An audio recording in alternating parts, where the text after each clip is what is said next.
तमाम देखने और सुनने वालों को अस्सलाम वालेकुम। आप देख रहे हैं मेरा यूट्यूब चैनल। मैं हूं सिया चदील ममदाना। नाज़रीन कराम, मैं ये दावे के साथ कह सकता हूं कि 90% पाकिस्तानियों को ये नहीं पता होगा कि जब पाकिस्तान मार्ज़ वजूद में आया था 1947 में, उस वक्त पाक फ़ज़ाइया के पास कितने फ़ज़ाई असासे थे, पाकिस्तान के पास कौन कौन से लड़ाका और बमबार जहाज़ थे, पाक फ़ज़ाइया की सूरत हाल क्या थी। और मैं ये भी दावे के साथ कह सकता हूँ कि आप में से 90% पाकिस्तानियों को ये भी नहीं पता होगा कि 2035 तक पाक फ़ज़ाइया कितनी तरक्की कर चुकी होगी, कौन कौन से स्टेल्थ फाइटर जेट जो पाकिस्तान खुद बना रहे पाक फ़ज़ाइया में शामिल हो चुके होंगे, और जो पाकिस्तान ने भी हाल ही में चीन और रशिया के साथ स्टेल्थ फाइटर जेट को लेकर मुआहदे किए हैं, उनकी क्या तफसीलात हैं। तो आज की इस वीडियो में हम आपको 1947 से लेकर 2035 तक पाक फ़ज़ाइया की तमाम तारीख और आने वाली नई जो अपग्रेडेशन है उनकी तफसीलात से मुतल्लक बताएंगे। लेकिन मज़ीद वीडियो देखने से पहले आप तमाम लोगों से गुजारिश है कि हमारे चैनल को सब्सक्राइब कर लें और साथ मौजूद बेल के आइकन को प्रेस कर लें ताकि इस तरह की मज़ीद वीडियो आपको सबसे पहले मिल सकें। शुक्रिया। नाज़रीन करम, शाही पाक फ़ज़ाइया पाकिस्तान के वजूद में आने के फ़ौरन बाद अमल में आ चुकी थी। जी हाँ नाज़रीन कराम, उस वक्त पाकिस्तान फ़ज़ाइया को शाही पाक फ़ज़ाइया ही कहा जाता था। ये 1956 का दौर था जब शाहीन पाक फ़ज़ाइया का नाम सिर्फ पाक फ़ज़ाइया रख दिया गया।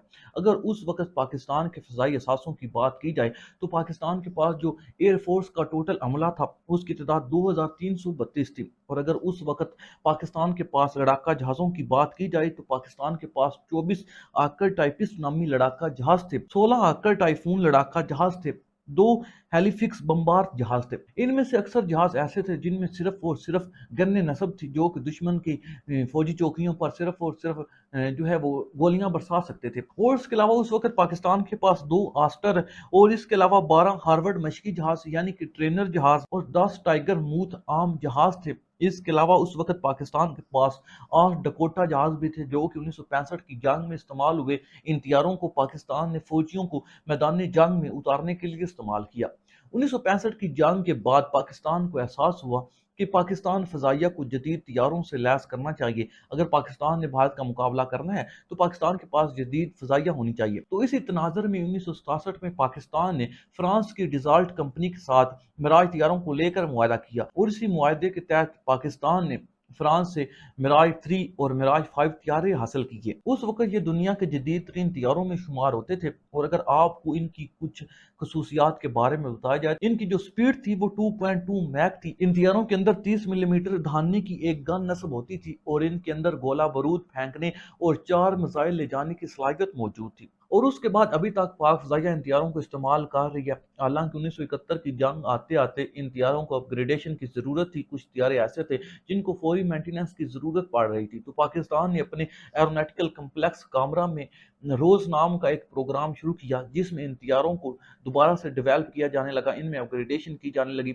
इनमें चाइनीज़ रेडार लगाए गए, इनमें जदीद तरीन एवोनिक सिस्टम लगाया गया, नए हथियार नस्ब किए गए। और अब तो इन तैयारों की जिद्दत का ये आलम है कि पाकिस्तान इन तैयारों के जरिए एटमी हमला करने की सलाहियत रखता है। जी हाँ नाजरीन, पाकिस्तान ने भी हाल ही में मिराज तैयारों के जरिए रात नामी क्रूज मिसाइल फायर किया था। ये एक एटॉमिक मिसाइल है, दुश्मन मुल्क पर एटमी हमला करने की सलाहियत रखता है, जिसके बाद पाक फ़ज़ाइया मिराज तैयारों के जरिए अपने दुश्मन मुल्क पर एटमी हमला भी कर सकती है। और ये तैयारे इंतहाई निचली परवास करते हुए दुश्मन के इलाके में घुस कर बमबारी कर सकते हैं, क्योंकि ये तैयारे निचली परवास की वजह से रेडार पर मुश्किल नजर आते हैं। और दूसरा, इनकी जो स्पीड है वो भी इंतहाई तेज है, 2.2 मैक, और इनकी जो रेंज है वो भी आजकल के जदीद तैयारों से भी ज्यादा है। तो पाकिस्तानी एयरफोर्स इनको अपग्रेडेशन के जरिए अभी तक इस्तेमाल में ला रही है। अब अगर आगे चलें तो 1979 आते आते सोवियत यूनियन की 35,000 फौज अफगानिस्तान में घुस चुकी थी। यकीनन इनके अज़ाइम के हवाले से आज जो भी कहा जाए, लेकिन उस वक्त एक ऐसी फोर्स पाकिस्तान के बॉर्डर पर आ बैठी थी जिसने 1971 में इंडियन फौज की भरपूर मदद की थी और मशरकी पाकिस्तान को अलहदा करने में भारत का भरपूर साथ दिया था।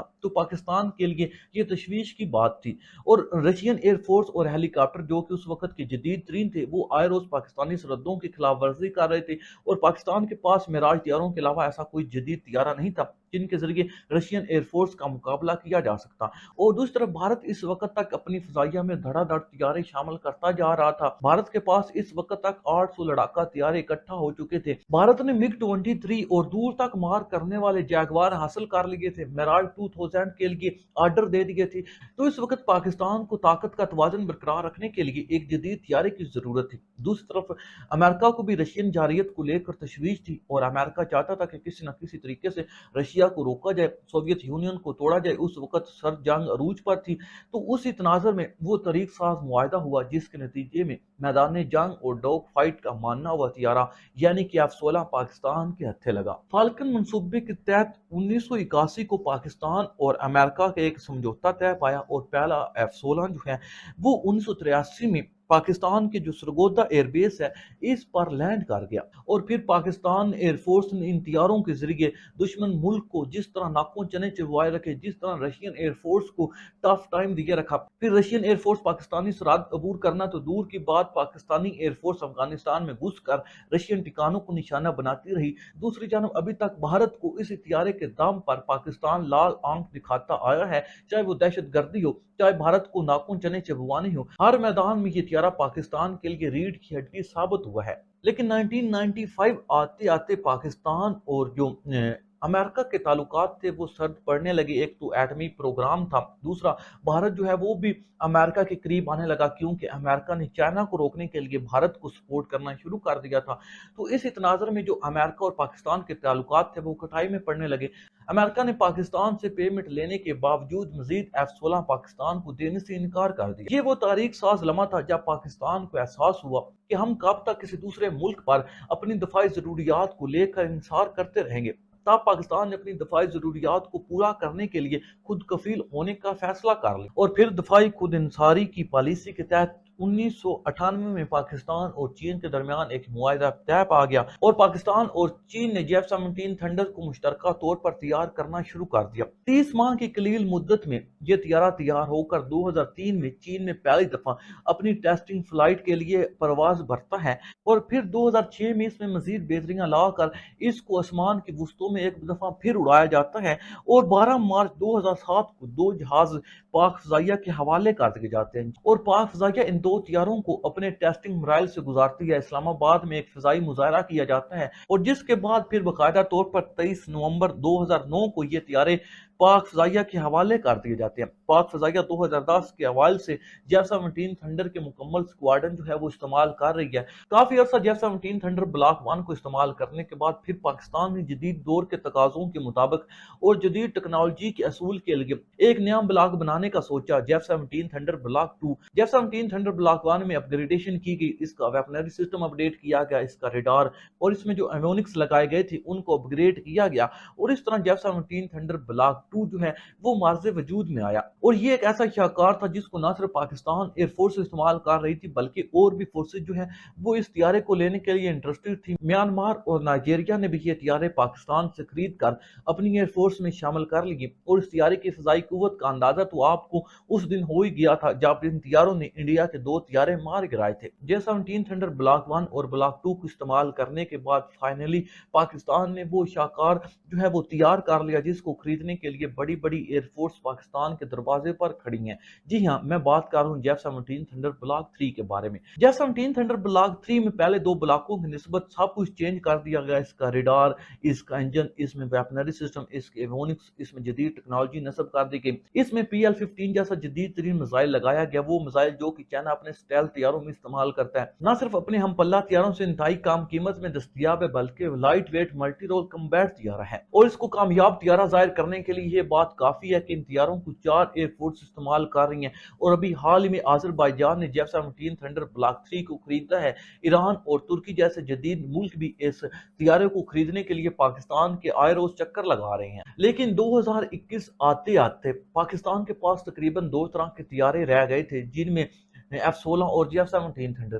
میراج طیارے چونکہ پاکستان نے ان کو اپ گریڈ کر کے نئے طیاروں جیسا بنا کر رکھا ہوا ہے، لیکن آنے والے کچھ سالوں میں 15-20 سالوں میں ان طیاروں کو ریٹائر کرنا ہی پڑے گا، کیونکہ ان طیاروں کی جو عمر ہے وہ کافی عرصہ پہلے کی پوری ہو چکی ہے، لیکن پاکستان کی اپ گریڈیشن اس لیول کی تھی کہ یہ ابھی تک پاکستانی ایئر فورس میں اپنی خدمات سر انجام دے رہے ہیں۔ दूसरी तरफ भारत ने फ्रांस के साथ राफेल तैयारों का मुआहदा कर लिया था। 36 राफेल जो है वो फ्रांस को मिल भी चुकी हैं।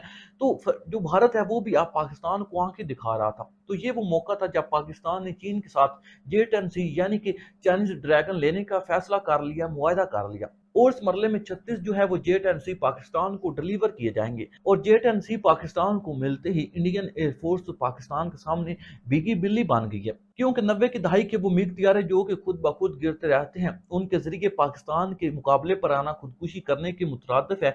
और राफेल तैयारों का तो मुकम्मल एक स्क्वाड्रन भी नहीं बनता, उनके जरिए पाकिस्तान जैसी जदीद तरीन एयरफोर्स का मुकाबला करना गंजे के सर पर बाल उगाने जैसा है। और दूसरा, ये हथियार खरीदने के बाद जो पाकिस्तान को सबसे बड़ा फायदा मिला वो है पाकिस्तान की समंदरी हदूद जो है वो नाकाबिले तस्गीर हो चुकी हैं। और क्योंकि समंदर की वसतों और गहरे पानियों में डॉग फाइट करना या दुश्मन तैयारों के साथ लड़ाई करना या अपनी सरहदों की हिफाजत करना हर तैयारे की बस की बात नहीं। लेकिन J-10C बना है इसी मकसद के लिए है, इसी मैदान का मानना हुआ खिलाड़ी है। तो पाकिस्तान ने यह तैयारा हासिल करके अपनी नेवी को मजबूत बना लिया, इस खित्ते में नाकाबिले तस्गीर बना लिया है। और दूसरा, J-10C जो है ये वही काम करता है जो कि मिराज तैयारे भी करते थे, यानी कि निचली परवाज करके दुश्मन के अंदर डीप तक जाके बमबारी करना और दुश्मन के रडार पर नजर ना आना, क्योंकि इसकी रेंज बहुत ज्यादा है, इसका रडार बहुत तगड़ा है, इसकी जो फ्यूल कैपेसिटी है वो आम तैयारों से बहुत ज्यादा है। चीन इस तैयारे को अपनी फिजाइया की रीढ़ की हड्डी समझता है, तो आप समझ सकते हैं कि ये तैयारा कितना खतरनाक होगा।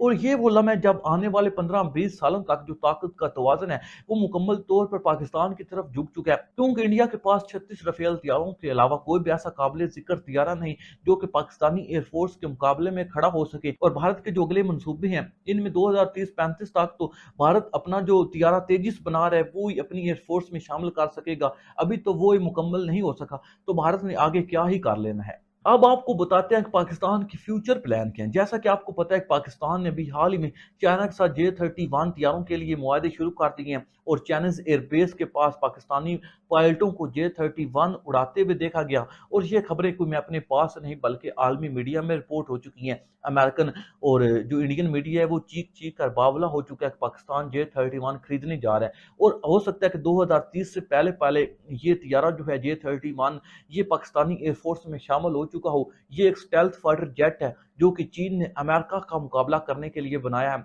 ये तैयारा रशियन और अमेरिकन एयरफोर्स के मुकाबले का तैयारा है, तो इंडिया तो इसके सामने कहाँ ही खड़ा होता है। ये तैयारा हासिल करने के बाद पाकिस्तान जब चाहे इंडियन फजाई हदूद की खिलाफ वर्जी कर सकता है, क्योंकि इंडिया को पता ही नहीं चलेगा कि कोई तैयारा उनकी फजाई हदूद में दाखिल हुआ है कि नहीं, क्योंकि ये तैयारा रेडार पर नजर नहीं आता। और इसके अलावा आपको बताते चलें कि पाकिस्तान एक मुल्क के साथ मिलकर 5th जनरेशन फाइटर जेट बना भी चुका है। जी हाँ, पाकिस्तान जो है वो तुर्की का जो खान प्रोजेक्ट है जिसमें 5th जनरेशन फाइटर जेट बनाया जा रहा है इसका पार्टनर है। इस तैयारे को टेस्टिंग फ्लाइट के मराइल से गुजारा जा रहा है और हो सकता है कि आने वाले 1-2 सालों तक तुर्की जो है इसको अपनी एयरफोर्स में शामिल कर ले और उसके बाद ये तैयारा पाकिस्तानी एयरफोर्स में भी चांद स्क्वाड्रन की शक्ल में आपको नजर आ सकता है।